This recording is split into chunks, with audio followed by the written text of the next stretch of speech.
అండి, welcome to my channel Viji Lokesh cooking blogs. ఈరోజు మనం గోగాకు పచ్చడి చేసుకుంటాం కదండి.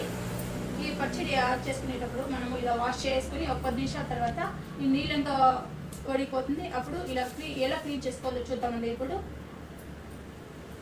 ఈ రమ్మ చూడండి, వాటర్ అనేది లేదు, చేతి కూడా అంటలేదు చూడండి. ఇప్పుడు ఇలా గిలుకుంటూ కూడా కట్ చేసుకోవచ్చు, సిజీతో కూడా కట్ చేసుకోవచ్చు అండి. ఇలా ఈజీగా వచ్చేస్తుంది. చూడండి, కాడలంతా అవసరం లేదండి. ఈ ఆకు మాత్రం పచ్చడి చేసుకుంటే చాలా బాగుంటుంది. రాగి సంగటిలో కూడా చాలా టేస్టీగా ఉంటుంది. మీరు ఒకసారి ట్రై చేయండి. ఈ వీడియో నచ్చినట్లయితే లైక్ చేయండి, షేర్ చేయండి, సబ్స్క్రైబ్ చేయండి. నమస్తే అండి, welcome to my channel Viji Lokesh cooking blogs. ఈరోజు ఊరినైతే తెచ్చానండి గోగాకు. ఇలా ఇది ఒక 4 డేస్కి ఎంత ఫ్రెష్గా ఉండాలంటే ఏం చేయాలంటే ఒక టిప్ చెప్తానండి.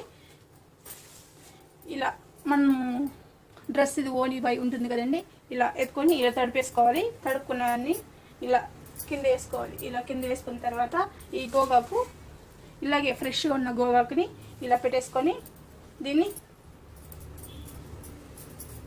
ఇలా క్లోజ్ చేసుకోవాలండి. ఇలా క్లోజ్ చేసాక ఎక్కడ హోల్ లేకుండా ఇలా క్లోజ్ చేసేసుకున్న తర్వాత ఒక గ్లాస్ వాటర్ పట్టుకున్న తర్వాత ఇలా చల్లేసుకున్నామంటే ఎప్పుడు ఫ్రెష్గా ఉంటుందండి, వాడిపోకుండా ఉంటుంది. ఫ్రిడ్జ్లో పెట్టి మనం ఫ్రిడ్జ్లో కవర్లు వేసి పెడుతూ ఉంటాము, అయినా వాడిపోతుంది.